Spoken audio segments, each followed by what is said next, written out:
الحمد لله نحمد الله ونستعينه ونؤمن به ونتوكل عليه ونعوذ بالله من شرور أنفسنا ومن سيئات أعمالنا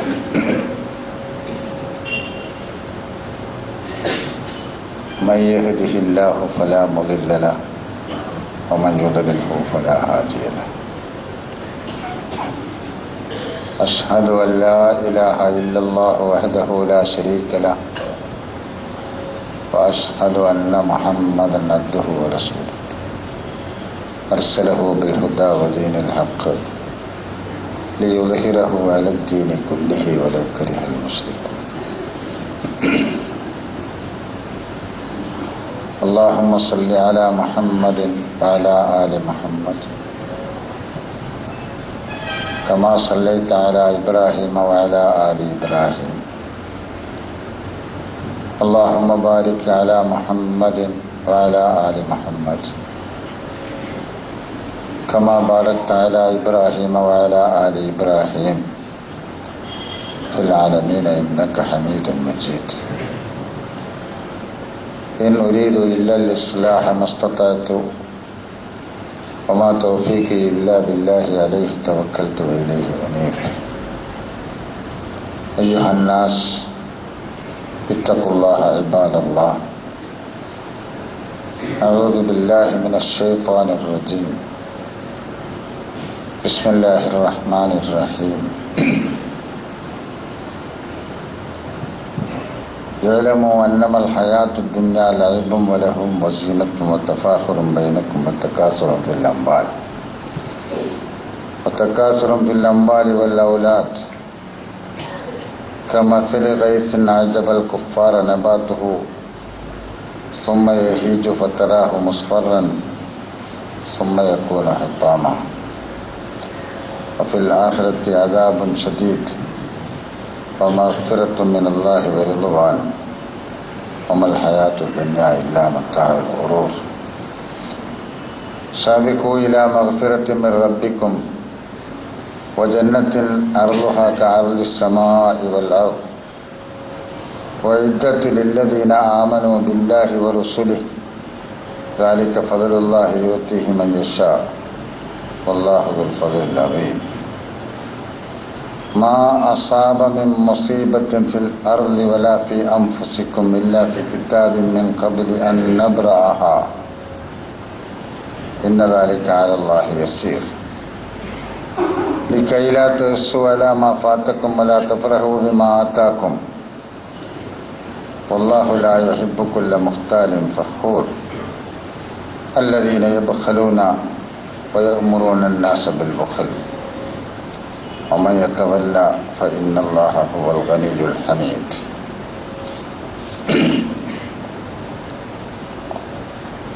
സഹോദര സഹോദരിമാരെ, അള്ളാഹുവിൻ്റെ കൽപ്പനകൾ മനസ്സിലാക്കി അംഗീകരിച്ച് ജീവിക്കണമെന്ന് ആദ്യമായി വസിയത്ത് ചെയ്തു. ആദ്യമായി കേൾപ്പിച്ച ആയത്ത് ഇതിനു മുമ്പ് ഖുതുബയിൽ വിവരിച്ചിട്ടുള്ളതാണ്. അന്ന് വിവരിച്ചതല്ല, ഇന്ന് അതിൻ്റെ അവസാന ഭാഗങ്ങളിൽ വന്ന ചില കാര്യങ്ങൾ ശ്രദ്ധയിൽപ്പെടുത്താനാണ് അത് ഞാൻ ഓതി വെച്ചത്. അതിന് നേർക്ക് നേരെയുള്ള പരിഭാഷ കേൾപ്പിച്ചുകൊണ്ട് 2-3 കാര്യങ്ങൾ മാത്രമേ വിശദീകരിക്കുകയുള്ളൂ. നിങ്ങൾ മനസ്സിലാക്കണം, ഐഹിക ജീവിതം അതിൻ്റെ ആകത്തുക കുറേ തമാശയും കളിയും, അതേപോലെ അലങ്കാരം, പിന്നെ കുറേ പൊങ്ങച്ചം, പിന്നെ ആൾബലവും സാമ്പത്തിക ശക്തിയും എടുത്തു കാണിച്ചുകൊണ്ടുള്ള അഹങ്കാരം, ഇതൊക്കെയാണ് ഐഹിക ജീവിതത്തിൻ്റെ ആകത്തുക. അത് ഏതുപോലെയാണെന്നോ, ഒരു മഴ പെയ്തു, ആ പെയ്ത മഴയിൽ ഉണങ്ങിക്കിടക്കുന്ന ഭൂമിയിൽ ഒരുപാട് സസ്യങ്ങൾ മുളച്ചു പൊന്തി അതിങ്ങനെ പടർന്ന് പന്തലിച്ച് നിൽക്കുമ്പോൾ കാണാൻ നല്ല കൗതുകമുണ്ടാവും.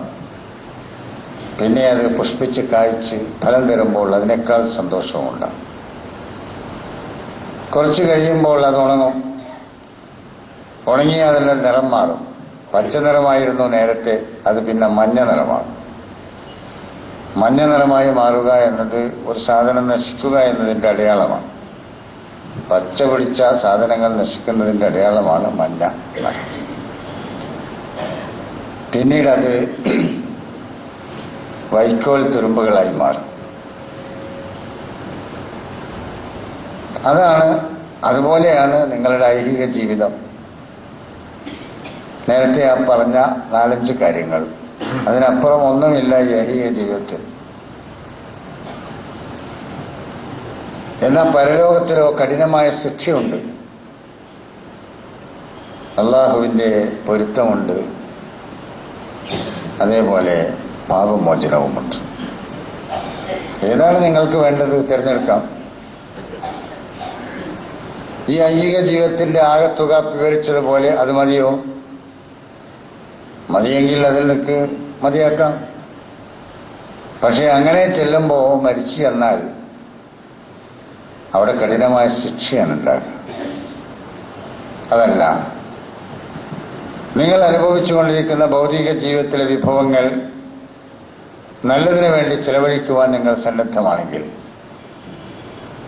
നല്ലതിന് എന്ന് പറഞ്ഞാൽ തനിക്കും തന്നെ പോലെയുള്ളവർക്കും ജീവജാലങ്ങൾക്കും സൃഷ്ടിജാലങ്ങൾക്കുമൊക്കെ ഉപകാരപ്പെടുന്നതിന് ചെലവാക്കാൻ സന്നദ്ധമായാൽ, ആ ചെലവാക്കുമ്പോൾ അതിൽ നിങ്ങൾക്ക് പ്രതിഫലം കിട്ടിയേക്കാം, വിരോധമില്ല. ചെലവാക്കിയതിനേക്കാൾ കൂടുതൽ നിങ്ങൾക്ക് നേടാൻ കഴിഞ്ഞേക്കാം, അതിനും വിരോധമില്ല. ചിലപ്പോഴൊന്നും നേടാൻ കഴിയാതെ മറ്റുള്ളവരുടെ ആവശ്യങ്ങൾ പൂർത്തീകരിച്ചു എന്ന സംതൃപ്തി നിങ്ങൾക്കുണ്ടായേക്കാം. അതിന് സംതൃപ്തരാകാൻ കഴിയുമെങ്കിൽ അള്ളാഹുവിൻ്റെ പാപമോചനവും അള്ളാഹുവിൻ്റെ പൊരുത്തവും അവിടെയുണ്ട്. മറ്റേ ജീവിതത്തിൽ നിങ്ങൾക്ക് ഏത് വേണം അത് തിരഞ്ഞെടുക്കാനുള്ള സ്വാതന്ത്ര്യം നിങ്ങൾക്ക് തന്നിരിക്കുന്നു. ഇത് പറഞ്ഞു വെച്ചുകൊണ്ട് പിന്നെ ഒരു വലിയൊരു അടിസ്ഥാനം പറയുന്നു. അമൽ ഹയാത്തു ദുനിയാ ഇല്ലാ മത്താഉൽ ഖുറൂർ. ഐഹിക ജീവിതത്തിൽ നിങ്ങൾക്ക് നേടാൻ കഴിഞ്ഞിട്ടുള്ള മുഴുവൻ വിഭവങ്ങളും നിങ്ങളെ തന്നെ വഞ്ചിക്കാൻ സാധ്യതയുള്ള ഉപകരണമാണ് എന്ന കാര്യം നിങ്ങൾ മറന്നു പോകരുത്. നിങ്ങൾ ഭൂമിയിൽ ജീവിക്കുമ്പോൾ നിങ്ങൾക്ക് നിങ്ങളുടെ കൈവശമുള്ള വിഭവങ്ങളൊക്കെ നിങ്ങളെ തന്നെ വഞ്ചിക്കുവാൻ സാധ്യതയുള്ള ഉപകരണങ്ങളായിരിക്കാൻ സാധ്യതയുണ്ട്. ഇത് നിങ്ങൾ മറക്കരുത്. പിന്നെ പറയുന്നത്, നിങ്ങൾ മുന്നേറണം, മത്സരിക്കണം.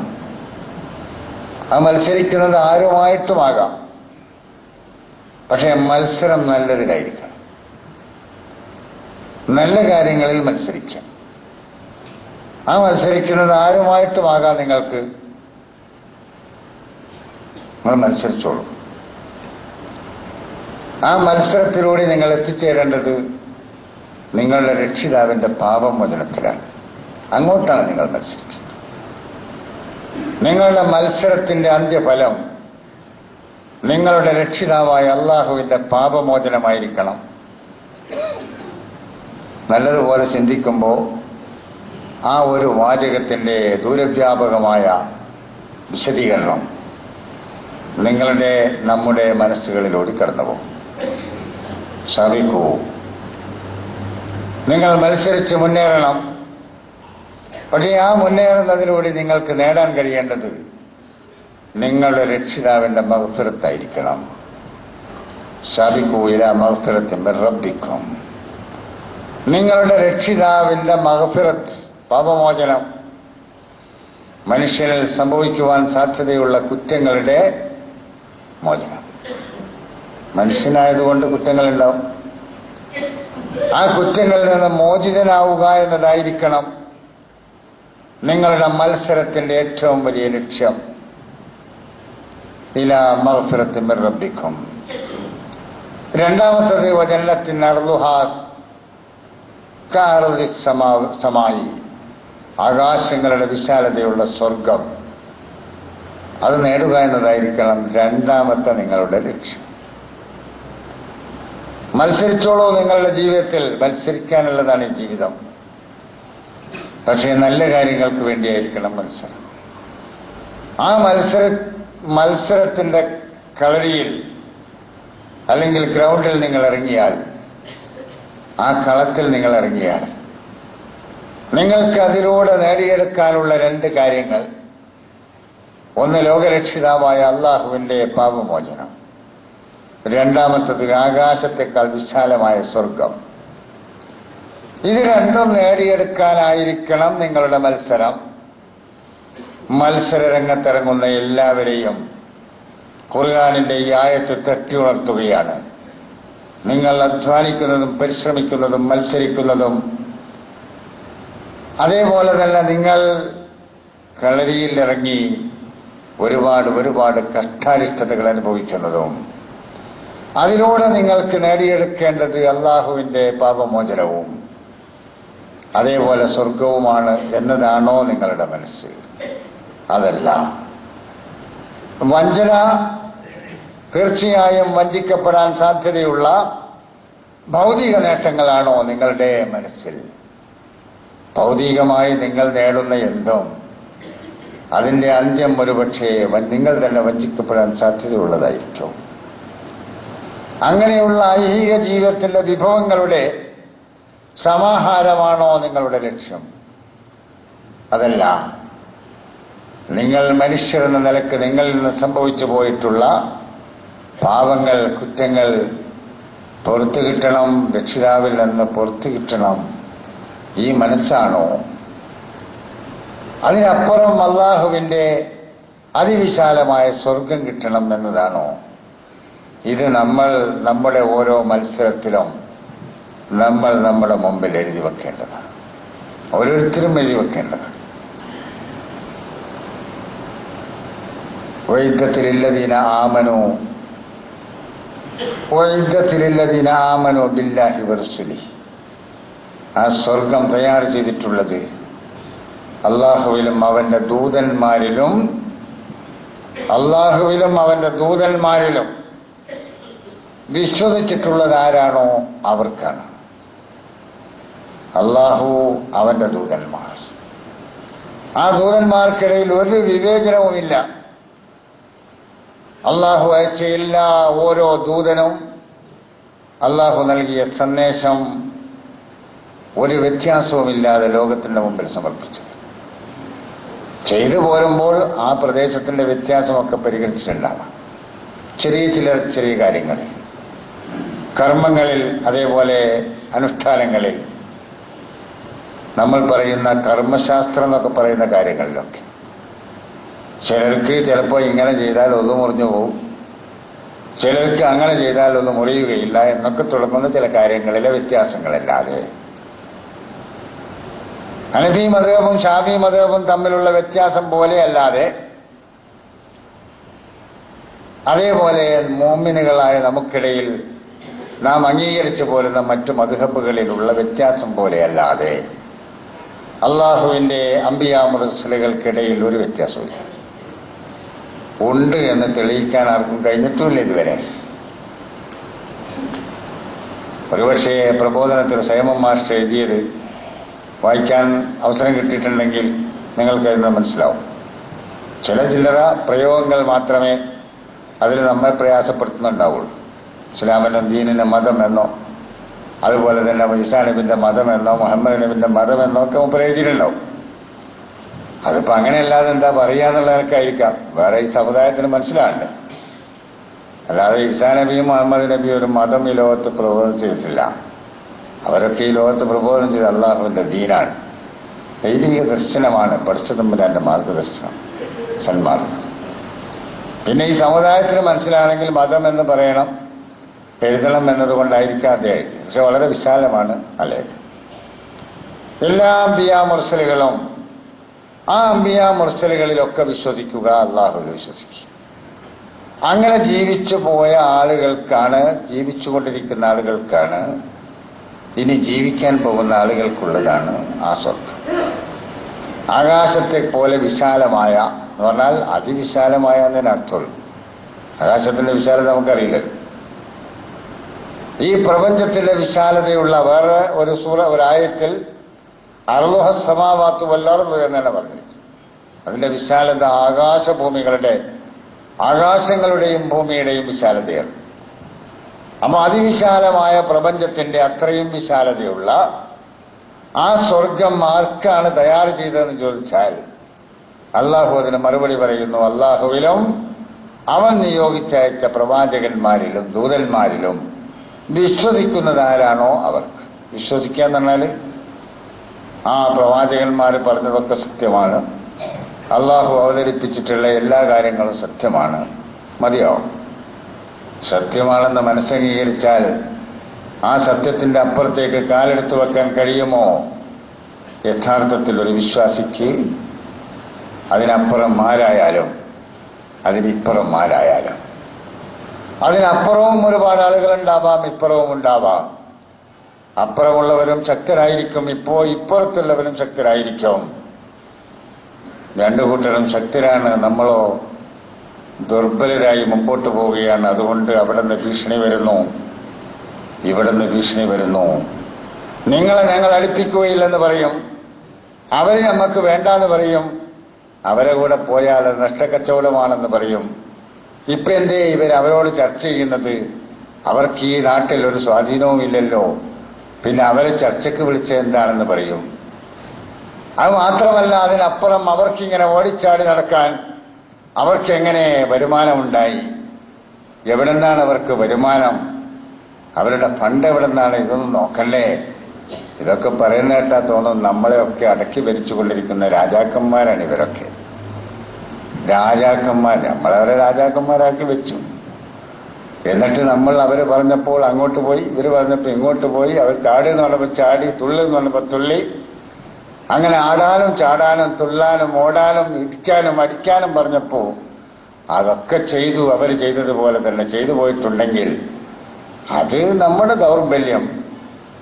അള്ളാഹ് പറഞ്ഞു നിങ്ങൾ അങ്ങോട്ടല്ല പോണ്ടത്. അള്ളാഹു പറഞ്ഞത് അവരിൽ നിന്ന് നിങ്ങൾ പ്രതീക്ഷ അർപ്പിക്കരുത്, ആരിലും പ്രതീക്ഷ അർപ്പിക്കരുത്. നിങ്ങൾ പോകുന്ന വഴിക്ക് നിങ്ങൾ ഒറ്റക്കാണ്, ആ വഴിയിൽ മറ്റാരുമില്ല, നിങ്ങളെ കൂടെ വരാൻ ആരുമില്ല. അപ്പുറത്ത് ശക്തനായ നമ്രൂദ്, ആ നമ്രൂദിനെ പിന്തുണ നൽകിക്കൊണ്ടിരിക്കുന്ന ജനത, ആ ജനതയുടെ മനസ്സിനെയും അവരുടെ വികാരങ്ങളെയും സ്വാധീനിച്ചിട്ടുള്ള പുരോഹിത പണ്ഡിത വിഭാഗം, അവർക്ക് വേണ്ടതുപോലെ വിഭവങ്ങൾ നൽകിക്കൊണ്ടിരിക്കുന്ന സമ്പന്ന വിഭാഗം,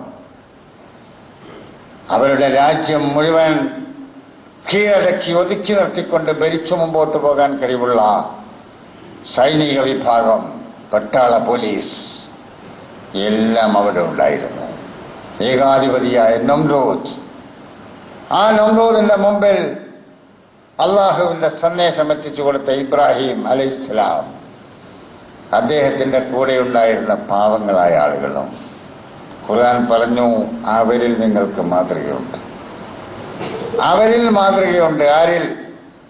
നമ്രൂദിലല്ല, ആസറിലല്ല, ഹാമാനിലല്ല, ഫിറൗനിലല്ല. അത് ഇടതുപക്ഷമായാലും വലതുപക്ഷമായാലും അവരിലല്ല നിങ്ങൾക്ക് മാതൃക. നിങ്ങൾക്ക് മാതൃകയുണ്ട് ഇബ്രാഹിമിൽ. ആ ഇബ്രാഹിമിനെ പിൻപറ്റിയവരിൽ നിങ്ങൾക്ക് മാതൃകയുണ്ട്. എന്താ ഇബ്രാഹിം പറഞ്ഞത്? ഇബ്രാഹിമിനെ പിൻപറ്റിയവരും പറഞ്ഞത് നിങ്ങളിൽ നിന്ന് ഞങ്ങൾ ബഹുദൂരം അകലെയാണ്, ഞങ്ങൾ നിങ്ങളുടെ കൂടെയില്ല. ഇന്നാ ബുറാഉ മിൻകും വമിമ്മാ തഅബുദൂന മിൻ ദൂനില്ലാഹ്. പറയാൻ ധൈര്യമുണ്ടോ?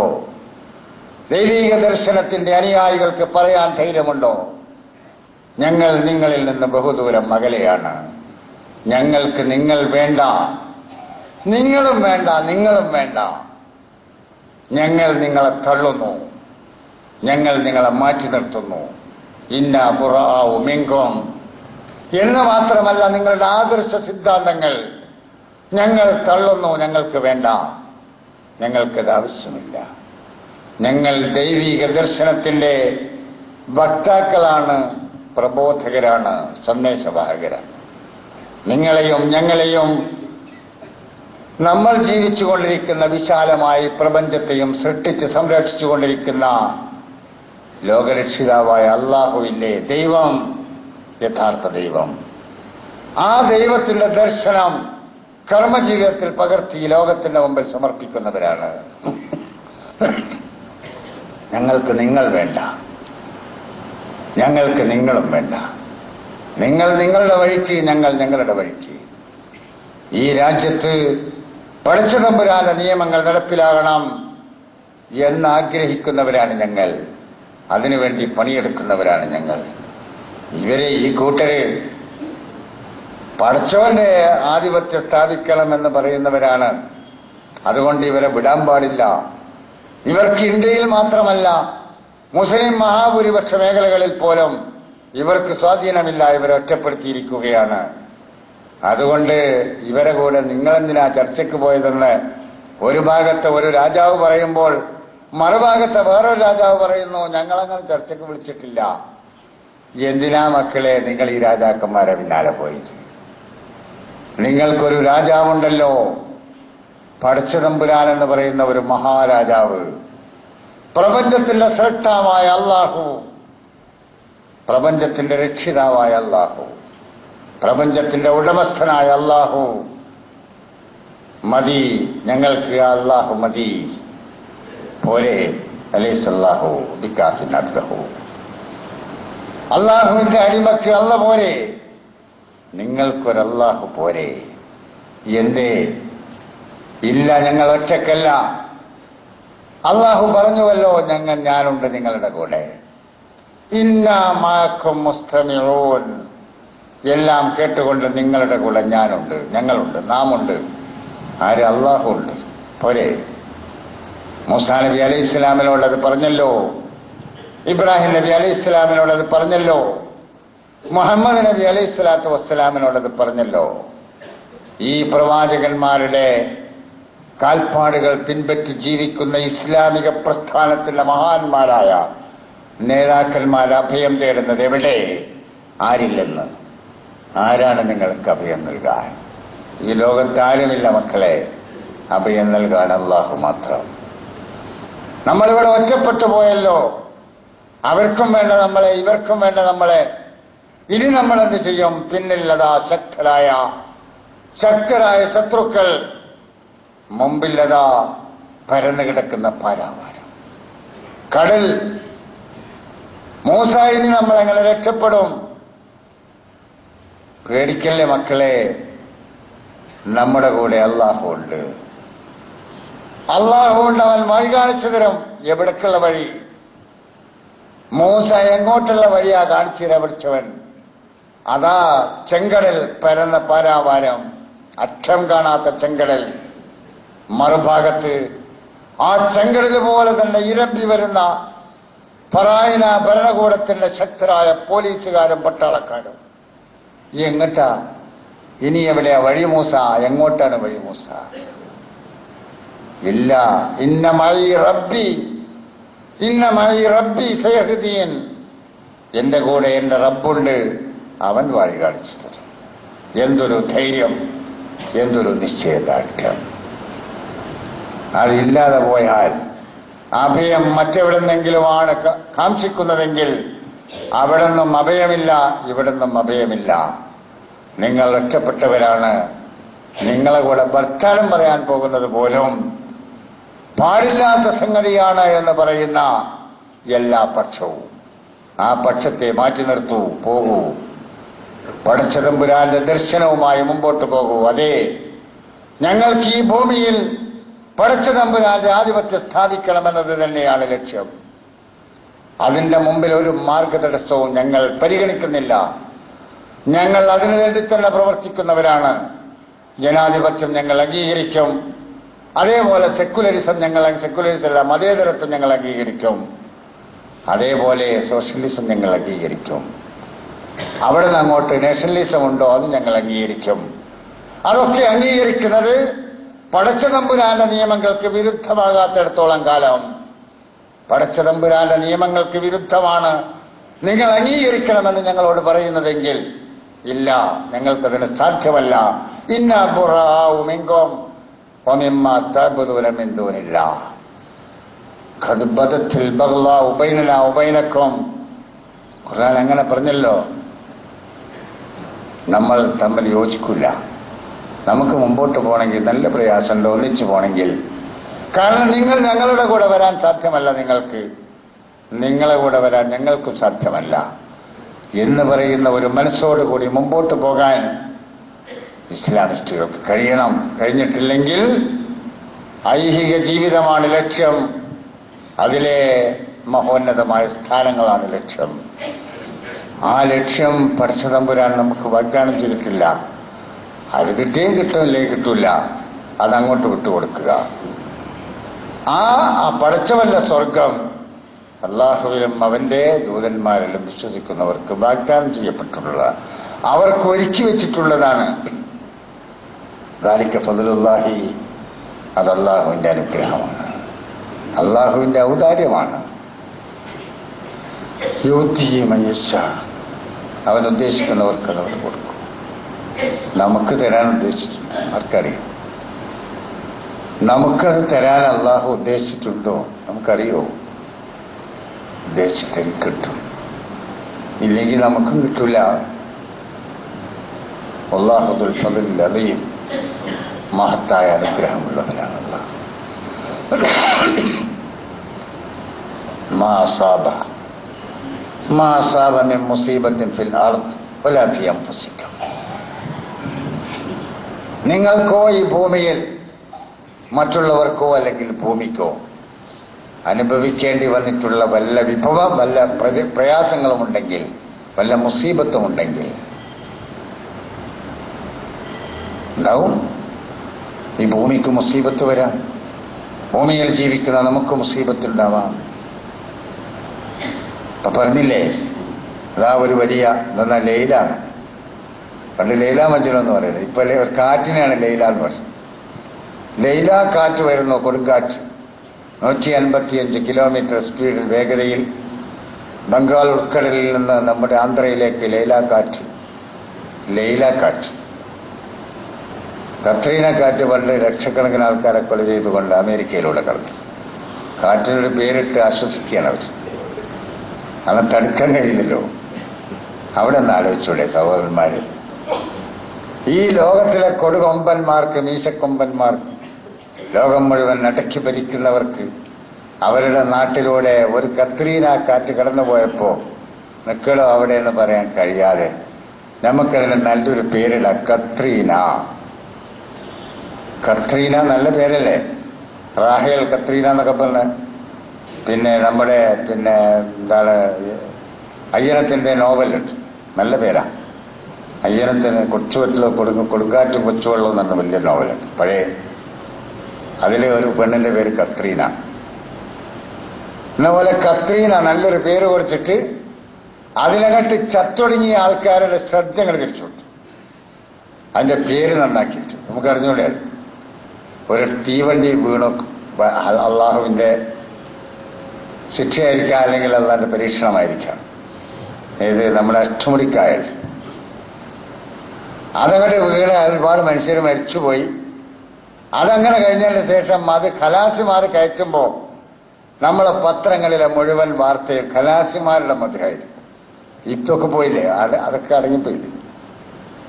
അങ്ങനെ അടക്കാൻ ഒരുപാട് അടവുകൾ ഇവരുടെ കയ്യിലുണ്ട്. ഇവരെ ചോദ്യം ചെയ്യുന്ന എന്തെങ്കിലും ഒന്നുണ്ടാകുമ്പോ ആ ശ്രദ്ധകൾ തിരിച്ചുവിട്ടിട്ട് വേറൊരു സാധനം, ഏതെങ്കിലും ഒരു ലാവിന്റെ എന്തെങ്കിലും ഒരു സാധനം അത് മുമ്പ് കുടുങ്ങിയിട്ടുണ്ടാവും. ആ ശ്രദ്ധ ജനങ്ങൾ തിരിച്ചുവിടാൻ വേറൊരു സംഗതി കൊണ്ടുവരും. ഇപ്പൊ വേറൊരു ചർച്ച പുതിയത് കൊണ്ടുവരാം, അപ്പൊ എന്നാ വേറൊരു സംഗതി തിരിച്ചു. അതൊക്കെ ഈ ഭരിക്കുന്ന രാജാക്കന്മാരുടെ സ്വഭാവത്തിൽപ്പെട്ടു. നമ്മളായി കുടുങ്ങിപ്പോവാ. പടച്ചതമ്പുരാൻ അങ്ങനെ മുസീബത്ത് ഭൂമിയിൽ അല്ലാഹു സുബ്ഹാനഹു വ തആല നമ്മുടെ തന്നെ നാട്ടിലെ പ്രധാനപ്പെട്ട ഒരു സ്റ്റേറ്റ്, അതിലൂടെ അത് കടന്നുപോയിരുന്നുവെങ്കിൽ ഒരുപാട് അപകടം ഉണ്ടാവുകയാണ്. ഇപ്പൊ എങ്ങോട്ടാ പോയതെന്ന് അറിഞ്ഞോളൂ. ഭൂമിയിൽ ജീവിക്കുന്ന നിങ്ങൾക്കോ സംഭവിക്കാൻ പോകുന്ന മുസീബത്ത് ഒരു മുസീബത്തും സംഭവിക്കുകയില്ല. ഇല്ലാ ഫി കിതാബിൻ മിൻ ഖബ്ലി അൻ നബ്റാഹ, ആ സംഭവം നടക്കുന്നതിന് മുമ്പ് തന്നെ പടച്ച തമ്പുരാൻ അവന്റെ ഒരു രേഖയിൽ റിക്കലാക്കിയിട്ടില്ലാതെ എന്തൊരാശ്വാസം നോക്കി. എന്നിൽ സംഭവിക്കാൻ പോകുന്നതൊക്കെ സംഭവിക്കുക തന്നെ ചെയ്യും. പടച്ച തമ്പുരാൻ അത് റിക്കലാക്കിയിരിക്കുന്നു. പിന്നെ ഞാനെന്തിനാ നിങ്ങളെയൊക്കെ കൂടി പേടിക്കുന്നത്? പടച്ചവൻ റിക്കലാക്കിയതല്ലേ, അത് നടക്കുമല്ലോ. നിങ്ങൾ തടുത്താലും നടക്കും, നിങ്ങൾ തടുത്തിട്ടില്ലെങ്കിലും നടക്കും. അല്ലാഹുവിന്റെ റസൂൽ അതല്ലേ പറഞ്ഞത്? കുട്ടി, അബ്ദുല്ലാഹിബ്നു ഉമറാണോ അബ്ദുല്ലാഹിബ്നു അബ്ബാസാണോ എനിക്ക് ഓർമ്മ, അബ്ദുല്ലാഹിബ്നു അബ്ബാസാണെന്ന് തോന്നുന്നു. കുട്ടി യാ ഗുലാം എന്ന് വിളിച്ചിട്ട് പറഞ്ഞു, അല്ല കുട്ടി, ഒരു മൈതാനത്ത് മനുഷ്യരെല്ലാം കൂടെ ഒരുമിച്ച് കൂടി നിനക്കെന്തെങ്കിലും ഒരു ഉപദ്രവം ഏൽപ്പിക്കണമെന്ന് തീരുമാനിച്ചുകൊണ്ട് അവര് രംഗത്ത് വന്നാലും പടച്ച തമ്പുരാൻ നിനക്ക് നിശ്ചയിച്ചതല്ലാത്ത ഒരു ഉപദ്രവവും ഏൽക്കുകയില്ല കേട്ടോ. ഈ മനുഷ്യര് അതേപോലെ ഒരു മൈതാനത്ത് ഒരുമിച്ച് കൂടി നിനക്കെന്തെങ്കിലും ഒരു ഉപകാരം ചെയ്യണമെന്ന് തീരുമാനിച്ച് രംഗത്ത് വന്നാലും യാ ഗുലാം, നിനക്കൊരു ഉപകാരവും ഉണ്ടാവുകയില്ല കേട്ടോ, പടച്ചവൻ തീരുമാനിച്ചതല്ലാതെ. അതൊക്കെ രേഖപ്പെട്ടുപോയി. ഒരു കുട്ടിയെ, ഇസ്ലാമിക പ്രസ്ഥാനത്തിൽ വളർന്നു വരുന്ന ഒരു കുട്ടിക്ക് മുഹമ്മദ് നബി അലൈഹിസ്സലാത്തു വസ്സലാം നൽകുന്ന ബോധവൽക്കരണം കൊടുത്തോ? അങ്ങനെയല്ലേ കൊടുക്കേണ്ടത്? വളർന്നു വരുന്ന തലമുറക്ക് നമ്മൾ കൊടുക്കേണ്ട ബോധവൽക്കരണം അതല്ലേ? മുതിർന്ന തലമുറയുടെ ബാധ്യത അതല്ലേ? പടച്ച തമ്പുരാൻ നിശ്ചയിച്ചതല്ലാത്ത ഒന്നും സംഭവിക്കുകയില്ല മകനെ. എല്ലാവരും കൂടി ഒരുമിച്ച് കൂടി നിനക്കെതിരിൽ ഒന്നും ഉണ്ടാവുകയില്ല. അതൊക്കെ രേഖപ്പെട്ടുപോയി. ഇല്ലാഫി കിതാബിൻ, അത് മിൻകബലി അന്നബ്രാഹ, അതിങ്ങനെ വരുന്നതിന് മുമ്പ് തന്നെ അതവിടെ രേഖപ്പെട്ടുപോയി. ഇന്നദാലിക അലല്ലാഹി യസീർ, നിങ്ങളെ സംബന്ധിച്ചിടത്തോളം അത് വളരെ പ്രയാസമാണെങ്കിലും അള്ളാഹുവിനത് നിഷ്പ്രയാസമാണ്, വളരെ എളുപ്പമാണത്. അള്ളാഹുവിനതൊക്കെ എളുപ്പമാണ്. എന്തിനാണെന്നോ, ലിക്കൈലാത്ത് സുവലാമാപ്പാത്തക്കും, നിങ്ങൾക്ക് എന്തെങ്കിലും കിട്ടാതെ പോയിട്ടുണ്ടെങ്കിൽ അതിൽ നിങ്ങൾ നിരാശപ്പെടാതിരിക്കാൻ. മോമിനുകളെ, നമ്മളോട് അല്ലാഹു പറയുക, നിങ്ങൾക്ക് എന്തെങ്കിലും കിട്ടാതെ പോയിട്ടുണ്ടെങ്കിൽ അതിൽ നിങ്ങൾ നിരാശപ്പെടാതിരിക്കാൻ. കിട്ടാതെ പോയത് പടച്ച തമ്പുരാന്റെ തീരുമാനപ്രകാരം കിട്ടാതെ പോയതാണ്. അതേപോലെ തന്നെ വലാ തഫ്റഹൂ ബിമാ ആതാക്കും, നിങ്ങൾക്ക് എന്തെങ്കിലും കിട്ടിയിട്ടുണ്ടെങ്കിൽ അതിൽ അമിതമായി പുളയം കൊള്ളാതിരിക്കാൻ. ഞാൻ അങ്ങനെ നേടിയില്ലേ, ഇങ്ങനെ നേടിയില്ലേ, ഞാൻ അവിടെ അങ്ങനെ ഇടപെട്ടില്ലേ, ഇങ്ങനെ ഇടപെട്ടില്ലേ, അതുകൊണ്ടല്ലേ അതുണ്ടായത് ഇതുണ്ടായത് എന്ന് പറഞ്ഞിട്ട് വല്ലാതെ പുളകം കൊള്ളാതിരിക്കാൻ. നിങ്ങൾക്കെന്തെങ്കിലും കിട്ടിയിട്ടുണ്ടെങ്കിൽ അതിന്റെ പേരിൽ അമിതമായി പുളകം കൊള്ളാതിരിക്കുവാൻ. അതാണ് പടച്ച തമ്പുരാൻ നേരത്തെ രേഖപ്പെടുത്തിയതാണെന്ന് പറഞ്ഞത്. വല്ലാഹു ലാ യുഹിബ്ബു കുല്ല മുഖ്താലിൻ ഫഖൂർ, പൊങ്ങച്ചം കാണിച്ചുകൊണ്ട് അഹങ്കരിച്ച് നടക്കുന്ന ആരെയും അല്ലാഹുവിന് ഇഷ്ടമല്ല. അതുകൊണ്ട് നമ്മൾ നമ്മുടെ ഭൂമിയിൽ ചവിട്ടി നിൽക്കുക. ആ ഭൂമിയിൽ നമുക്ക് ചവിട്ടി നിൽക്കാൻ എത്ര ഇടമുണ്ടോ അവിടെ നിന്നുകൊണ്ട് ആ ചവിട്ടി നിൽക്കുന്നിടത്തുനിന്ന് നമുക്ക് പോകാൻ കഴിയുന്ന വഴിയിലൂടെ നമ്മൾ പോവുക. നമ്മളെ ആരൊക്കെ താങ്ങി നിർത്തും, ആരൊക്കെ നമ്മെ തല്ലി ഓടിക്കും, അത് നമുക്ക് വിഷയമല്ല. കല്ലാ ഇന്ന മഈ റബ്ബി സയഹ്ദീ, കല്ലാ ഇന്നി മഅക്കും മുസ്തമിഊൻ, ഞാൻ നിങ്ങളുടെ കൂടെയുണ്ട്, ഞാൻ കേൾക്കുന്നു, ഞാൻ കാണുന്നു. അവിടെയാണ് നമ്മൾ ചെന്ന് നിൽക്കേണ്ടത്. മഹാനായ ഉമർ ഇബ്നുൽ ഖത്താബ് റളിയല്ലാഹു അൻഹുവിന്റെ മകൻ അബ്ദുല്ലാഹി ഇബ്നു ഉമർ റളിയല്ലാഹു അൻഹുവിന്റെ മകൻ സാലിം റളിയല്ലാഹു അൻഹുവിന്റെ ഒരു കഥയുണ്ട് ചരിത്ര ഗ്രന്ഥങ്ങളിൽ. ഹിഷാം ഇബ്നു അബ്ദുൽ മലിക് എന്ന് പറയുന്ന ഉമവി സാമ്രാജ്യത്തിലെ ഏറ്റവും പ്രഗത്ഭനായ ഭരണാധികാരികളിൽ ഒരാൾ, അബ്ദുൽ മലിക് ഇബ്നു മർവാന്റെ മകൻ വലീദിന്റെ അനുജൻ ഹിഷാം. ഹിഷാം ഇബ്നു അബ്ദുൽ മലിക് ആ ഉമവി സാമ്രാജ്യം, ഇന്നത്തെ അമേരിക്ക എന്നൊക്കെ പറയുന്ന പോലെ, ലോകത്ത് അവരെ വെല്ലുവാൻ ലോകത്ത് ഒരു ശക്തി ഉണ്ടായിരുന്നില്ല. ആ സാമ്രാജ്യത്തിന്റെ അധിപതിയായ ഹിഷാം എന്ന് പറയുന്ന ആ ഭരണാധികാരി മഹാനായ സാലിം അദ്ദേഹത്തിന്റെ കൂടെ കഅബയുടെ പരിസരത്ത് തവാഫ് ചെയ്തുകൊണ്ടിരിക്കും. സാലിമിനോട് ഹിഷാം ചോദിച്ചു. വിപ്ലവകാരിയായ ധീരനായ ഒരു യുവാവായിരുന്നു സാലിം ഇബ്നു അബ്ദുല്ലാഹി ഇബ്നു ഉമർ, ഉമറിന്റെ മകന്റെ മകൻ. എന്തോ ഒന്ന് ഒരു അപകർഷണം കൊടുത്തിട്ട് ഒന്ന് സ്വാധീനിക്കണമെന്ന് ഹിഷാമിനുണ്ടായി. അതുകൊണ്ട് ചോദിച്ചു, അല്ല സാലിം സെൽ നീ എന്നോട് ചോദിച്ചോ, ഞാൻ തരാം. നീ എന്ത് വേണമെങ്കിലും ചോദിച്ചോ, ഞാൻ തരാം.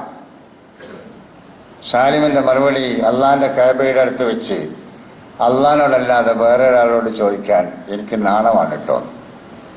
അള്ളാഹുവിന്റെ കഅബയുടെ അടുത്ത് വെച്ച് അള്ളാഹു അല്ലാത്ത മറ്റൊരാളോട് എന്തെങ്കിലും ചോദിക്കാൻ എനിക്ക് നാണം തോന്നുന്നുണ്ട് ഹിഷാമേ, അത് എനിക്ക് ചോദിക്കാനില്ല ഇപ്പോൾ. അപ്പൊ കഅബയിൽ നിന്ന് തവാഫ് കഴിഞ്ഞ് ഹറമിൽ നിന്ന് പുറത്തു വന്നപ്പോ പറഞ്ഞു, ഇപ്പൊ നമ്മൾ പുറത്താണല്ലോ, ഇനി ചോദിച്ചോ സാലിം, എന്ത് ചോദിച്ചാലും തരാം. സാലിം ചോദിച്ചു, അല്ല ദുനിയാവിന്റെ കാര്യമാണോ അതല്ല പരലോകത്തിന്റെ കാര്യമാണോ നിങ്ങൾ ചോദിക്കണം എന്ന് പറഞ്ഞത്?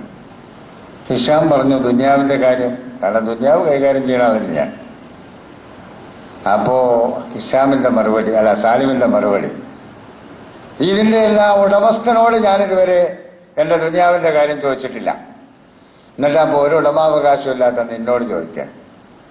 ഇതിന്റെ എല്ലാ ഉടമസ്ഥൻ, ഈ പ്രപഞ്ചത്തിന്റെ ഉടമസ്ഥനായ അള്ളാഹുവിനോട് ദുനിയാവിൽ എന്തെങ്കിലും ഒന്ന് നേട്ടം തരണേന്ന് ഞാനിതുവരെ ചോദിച്ചിട്ടില്ലല്ലോ ഹിഷാമേ, എന്നിട്ടാണോ ആ ഒരു ഉടമാവകാശവും ഇല്ലാത്ത നിന്നോട് ഞാൻ ചോദിക്കാൻ? എന്താ ഹിഷാമ പറയുന്നത്? ഹിഷാം എന്നല്ല നമ്മളിപ്പോ എന്തെന്ന മറ്റു ചങ്ങായിന്റെ പേര്, അമേരിക്കന്റെ ഭരണാധികാരി, അവനോട് പറയുന്ന പോലെയാണ്. അവൻ ചോദിക്കാൻ എനിക്ക് എന്തെങ്കിലും വേണോ, തരാം. ഹിഷാമ് ചോദിക്കുന്ന പോലെ അമേരിക്കൻ ഭരണാധികാരി ചോദിക്കുകയാണ്, എനിക്ക് വല്ലതും വേണോ? എന്നാ വേണ്ട, അതിന് ഇതിന്റെ ഉടമാവകാശനോട് ഞാൻ ചോദിച്ചിട്ടില്ലല്ലോ. എന്തൊരു ധൈര്യം, എന്തൊരു തീരുമാനശക്തി! പടച്ചതമ്പുരാന്റെ ദർശനം മാനവരാശിയുടെ മുമ്പിൽ എത്തിക്കുവാൻ ആഗ്രഹിക്കുന്നവർ ഈ പ്രപഞ്ചത്തിലെ മുഴുവൻ സൃഷ്ടിജാലങ്ങളോടുമുള്ള പ്രതീക്ഷകൾ അവസാനിപ്പിച്ചിട്ട് അവരുടെ വഴിയിലൂടെ അവർക്ക് പോകണം. ഇദ്ഹബ് വഅൻത ഫി തരീഖിക് ലാ തഖ്ശ ശൈത്താൻ ലാ തഖഫ് സുൽത്താൻ. ശൈത്താനെ നീ പേടിക്കരുത്, ഭരണാധികാരിയെ നീ ഭയപ്പെടരുത്. അയ്യുഹ ദർവേശുൽ ഫാനി, നശിക്കാൻ പോകുന്ന ദർവേശ്, മിമ്മ തഖ്ശ മിമ്മ തഖാഫ്. നീ എന്ത് പേടിക്കുന്നു? നിനക്ക് എന്ത് ആശങ്കയാണുള്ളത്? എന്ത് ഭയമാണുള്ളത്? ഒരിക്കലും നീ പിശാചിനെ പേടിക്കരുത്, ഒരിക്കലും നീ ഭരണാധികാരിയെ പേടിക്കരുത്. ഇദ്ഹബ് വഅൻത ഫി തരീഖിക്, നീ പൊയ്ക്കോ നിന്റെ വഴിയിലൂടെ. അതിൻ്റെ അപ്പുറവും ഇപ്പുറമൊക്കെ പലതും ഉണ്ടാകാം, നീ നിന്റെ വഴിയിലൂടെ പോകണം. ജമാലുദ്ദീൻ അഫ്ഗാനി ആധുനിക യുഗത്തിലെ ഇസ്ലാമിക പ്രസ്ഥാനങ്ങൾക്ക് വെളിച്ചം പകർന്ന വിപ്ലവകാരി ജമാലുദ്ദീൻ അഫ്ഗാനി പറഞ്ഞ വാചകങ്ങളാണ്. ഇത് ഇസ്ലാമിക പ്രസ്ഥാനത്തിന്റെ വാഹകർ ഓർക്കണം. അള്ളാഹുവിനല്ലാതെ മറ്റാരെങ്കിലും പ്രതീക്ഷ വെച്ചുകൊണ്ട് പറഞ്ഞ വാക്കുകൾ തിരുത്തിപ്പറഞ്ഞ് മാറ്റിപ്പറഞ്ഞ് അങ്ങനെയല്ല ഞങ്ങൾ പറഞ്ഞത്, ഇങ്ങനെയാ പറഞ്ഞത്, അന്നത്തെ അതല്ല ഇന്ന് വേറൊന്നാണ് എന്ന് പറഞ്ഞുകൊണ്ട് ഇവരെ പേടിച്ച് ഇവരെ ഭയപ്പെട്ട് ഇസ്ലാമിന്റെ സുപ്രധാനമായ അടിത്തറകളിൽ നിന്ന് മാറിപ്പോകാൻ മാത്രം ഭീരുക്കളായി മാറരുത്. ഇസ്ലാം എന്ന് പറയുന്ന അള്ളാഹുവിന്റെ സന്ദേശവാഹകർ, അള്ളാഹുവിന്റെ ദീനുമായി പോകണം. അവർ ആരെയും ഭയപ്പെടാതെ മുമ്പോട്ട് പോകണം. കാവൽക്കാരൻ അള്ളാഹുവാണ്, അവൻ കാക്കും. എന്തെങ്കിലും സംഭവിച്ചുവെങ്കിൽ അത് പഠിച്ചവൻ തീരുമാനിച്ചതാണ്, അതാർക്കും തടുക്കാൻ കഴിയുകയില്ല, അത് ഞാൻ അനുഭവിക്കും. ഈ തീരുമാനത്തോടുകൂടി മുമ്പോട്ട് പോകാൻ കഴിയുന്നവർക്ക് അള്ളാഹുവിന്റെ ദീൻ മാനവരാശിയുടെ മുമ്പിൽ സമർപ്പിക്കുവാൻ കഴിയും. അള്ളാഹു നമ്മെ അനുഗ്രഹിക്കുമാറാകട്ടെ.